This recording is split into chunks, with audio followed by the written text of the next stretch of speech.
Flaquer of Saltar Solutions, and we're here today at Focus Forward to have a phenomenal show on social media.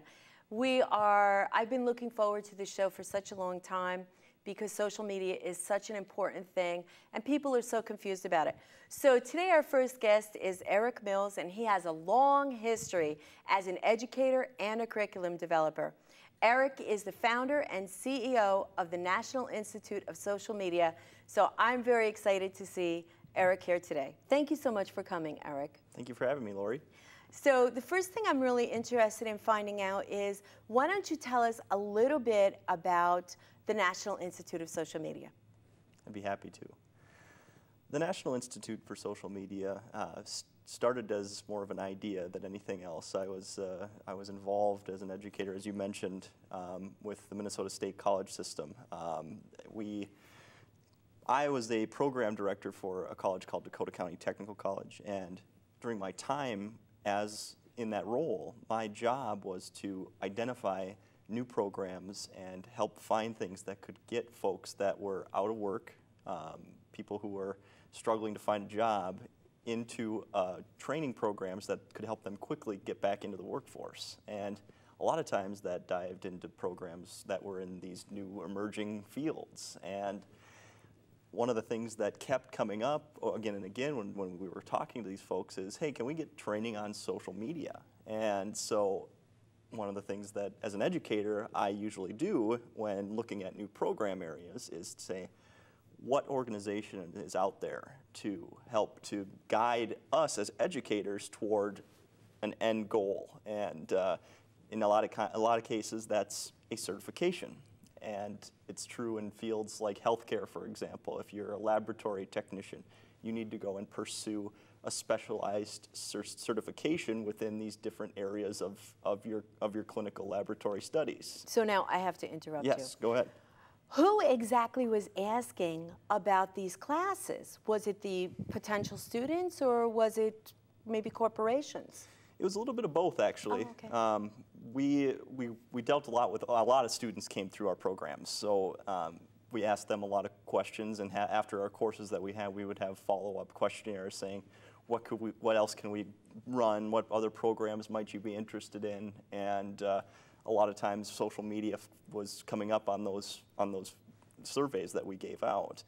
But also, another part of my role there was to go out and work with businesses and help to identify skill gaps in the workforce and try to figure out how we could help those organizations build the skill sets with their current employees that those skill gaps were, of the skill gaps that they were finding. So social media for them was something more of a lack of trained employees that they were wanting to fill with students from our programs. So it was just a logical solution for me to start looking for something like that. And so that's how I started finding out that there really wasn't too much out there when it came to guiding students toward an educational certification in social media.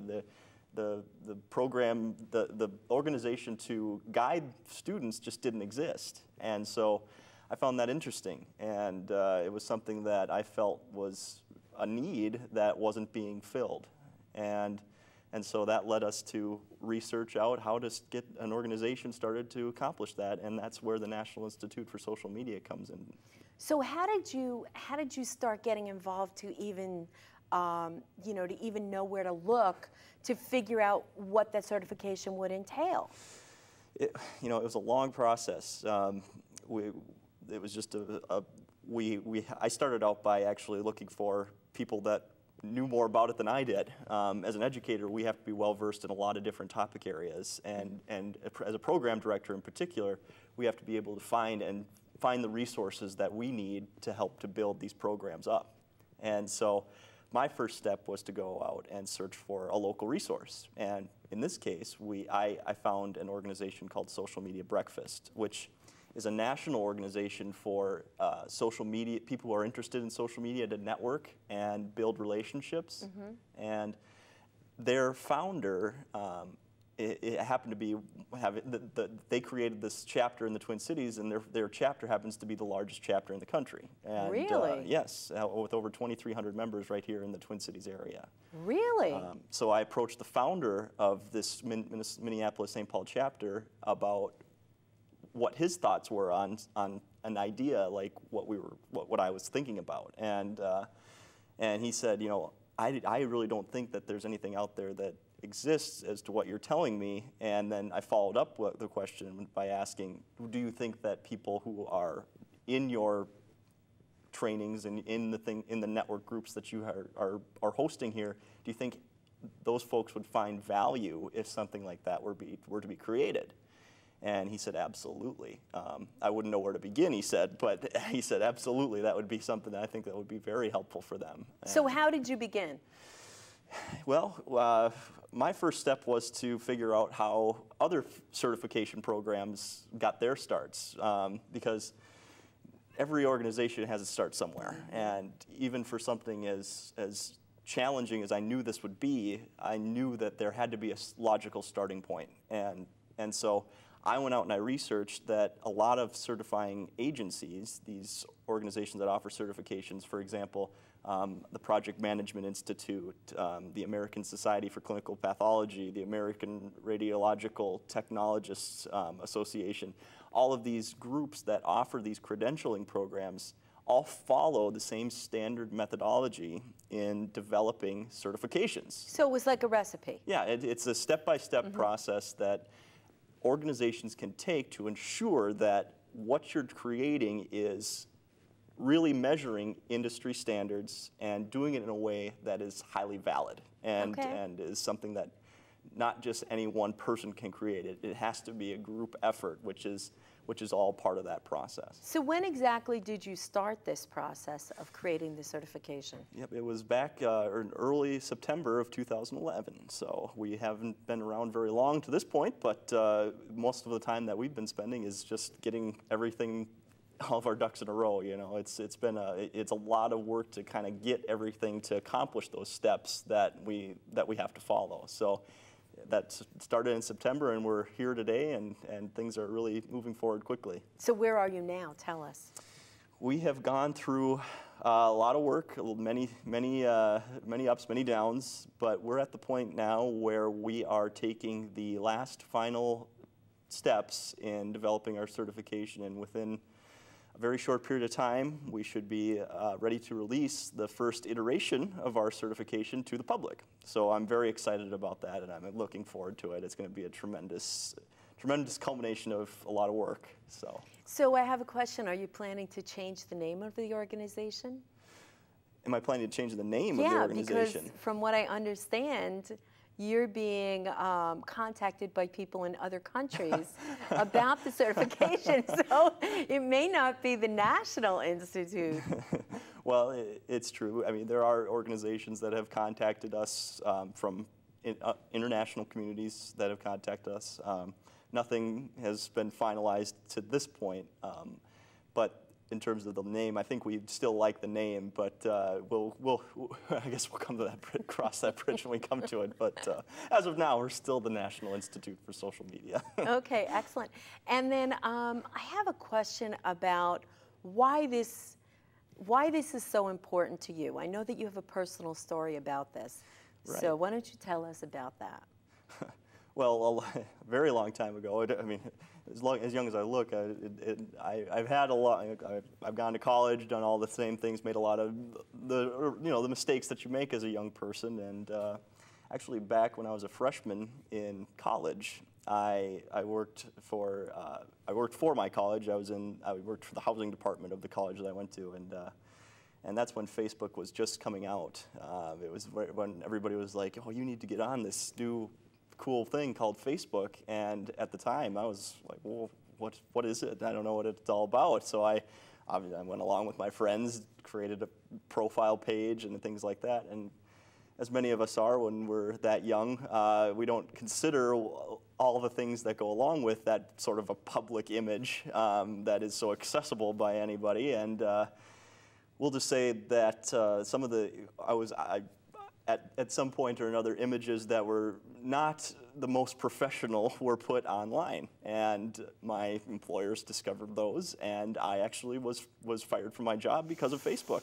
So you were one of the first casualties. I was one of the first casualties of Facebook, and now there's stories all over the place of people experiencing similar things in higher or lower levels of, higher or lower profile incidents have occurred, but it just kind of opened my eyes to what kind of image you need to create online, whether or not you're personal, professional, business, and so that's why I feel these educational standards that we're trying to develop are so important. I think that they're important as well. I've seen so many unflattering things being posted, and I'm really curious about the ramifications of that. And right now, there seems to be some debate whether employers should look at the social media pages and the legalities of that and whatever. So how do you feel about that? I think that having more education to go into before you having something where you can learn about the consequences of those types of things and the legal issues that are around those, you'll be able to avoid a lot of any potential issues on that end. So I guess what I'm trying to say is if you do the research and understand everything that goes along with having Facebook pages, Twitter profiles, being in these public areas, then if an employer is searching for what you're for that kind of stuff, they're not going to find anything because you've already done that work ahead of time. So legal issues aside, I think that by knowing that stuff, you'll have a lot less likelihood of having anything come of anything that were to happen. Well, what I'm frightened about is the longevity of the things that are posted there. So I have pretty strict rules for my clients that I recommend that they follow to make sure that they always present themselves professionally and in the best light. So I think that that's very important. So are those the type of things that the certification is going to cover? Yeah, well, the topics that are involved in the certification are actually, it's an interesting story of how those came about because there's so many different areas that you can get into with social media. And the way that we approached it was, I think, very unique in terms of what the process that we took, because we actually took a group of subject matter experts, which, as you know, includes yourself. You're part of our advisory committee of people who are on the front lines in social media, are doing the things that are industry best practices on a day-to-day basis, and just know what it takes to be successful, and using the experience of people like yourself. We have people from large corporations, we have legal professionals, we have people who are managing huge communities of members, and combining all that knowledge and asking them, what does it take at a very base level? What are the core essential skills that are needed to operate successfully in a professional role? And so, having taken that feedback from our advisory committee, we were able to survey a national audience of practitioners and say, how frequently are you performing those things that we had identified, and how important are each of them to you? And taking all of that data from this national survey, we were able to create a framework for the content of the examination, which includes strategic planning, social media marketing, project campaign management, that kind of the work that you need to do as you actually implement legal and compliance issues, which are extremely important before you really even, I should have mentioned that earlier actually, because that's one of the first steps you should take.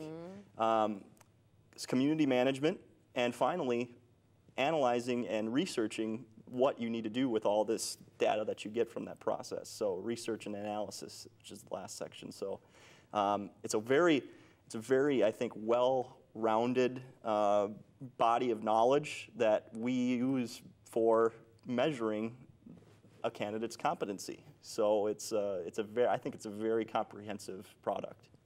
Well, I want to tell you that when you asked me if I would be interested in volunteering, I had no idea of the scope of what it was that we would be doing. And I jumped in anyway because I wanted to help out, and I think it's very important.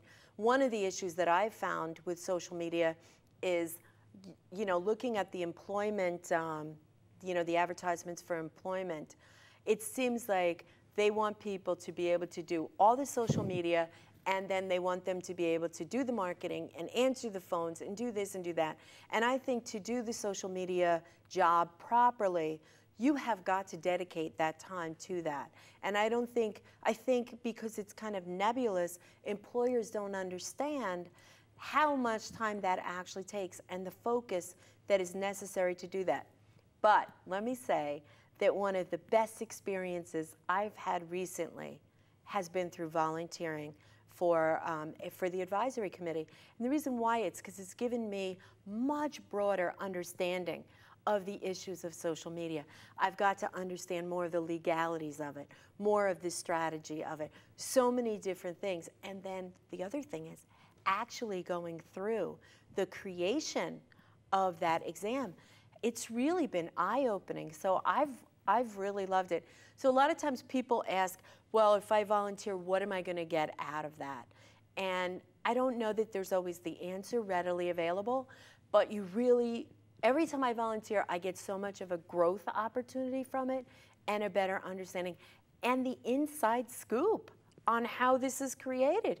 Because I never would have known that.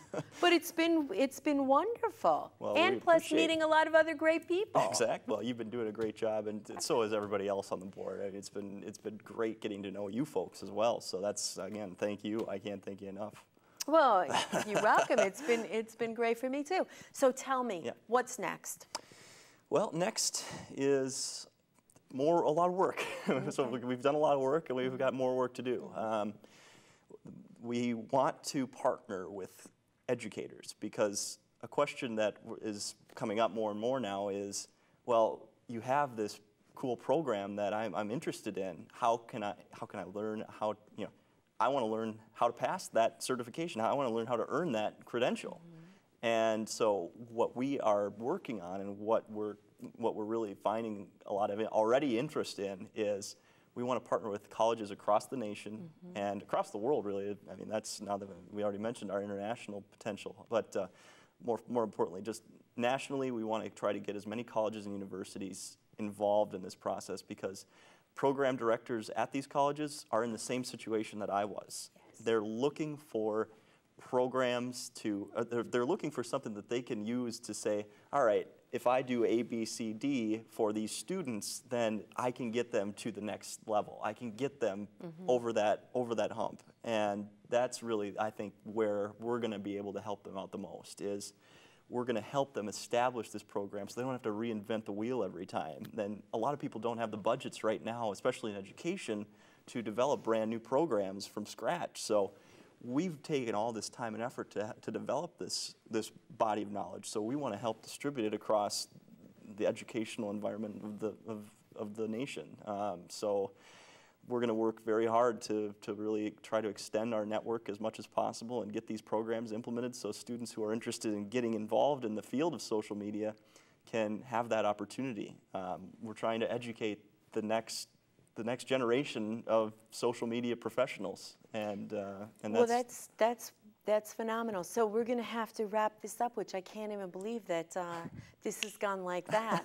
But before we do, can you give us 3 tips that you've learned from your the creation of this, maybe for social media? Maybe 3 tips that people would help them. Sure. The first I would say is social media isn't free. So that's just one tip. You have to gauge your costs and things associated with that, which includes your time. And so we've struggled with that ourselves. Second, we want to make sure that people understand that anybody can work in social media, but have an understanding and the training that's associated with what you need to know before diving in. And then lastly, have a plan. You need to have a plan in place, otherwise you're going to be spinning your wheels and you're not going to know whether or not you've made the steps that you need to take. Well, that's fabulous. Now, how can we find out more about National Institute of Social Media? you can visit our website. Our website is nismonline.org. So National Institute for Social Media, nismonline.org, or you can feel free to get in touch with us by email, which would just be info@nismonline.org. Well, I really want to thank you, and I also want you to come back another time because I don't think we covered as much as I would like to. But it's very exciting what you're doing, and I'm very happy to have been part of this very successful and very interesting process. Thank you so much, Eric. You're welcome.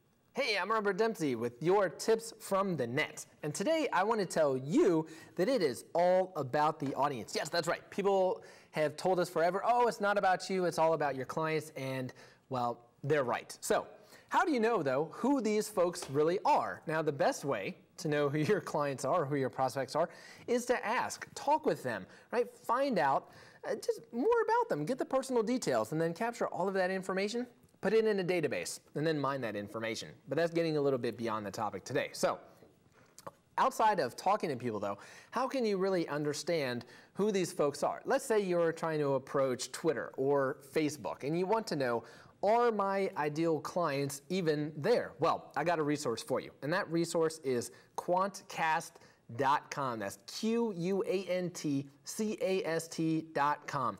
And the great thing about this site is you can plug in a URL, right, a web page address, and it will tell you the demographics of that website. So you can find out, demographically speaking, are my clients on Twitter? Are they on Facebook? Are they on Pinterest?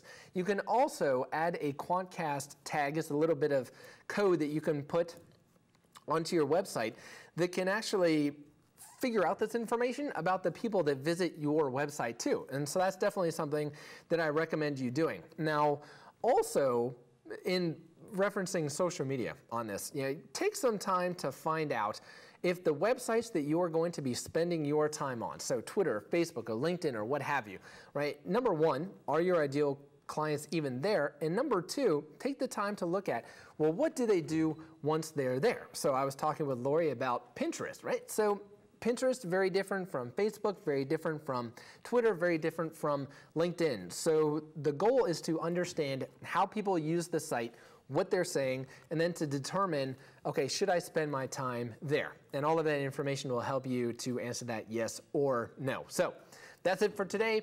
Keep the focus off you, keep it all on your audience, find out as much as you can about them. I'm Robert Dempsey, and I will see you for our next tip.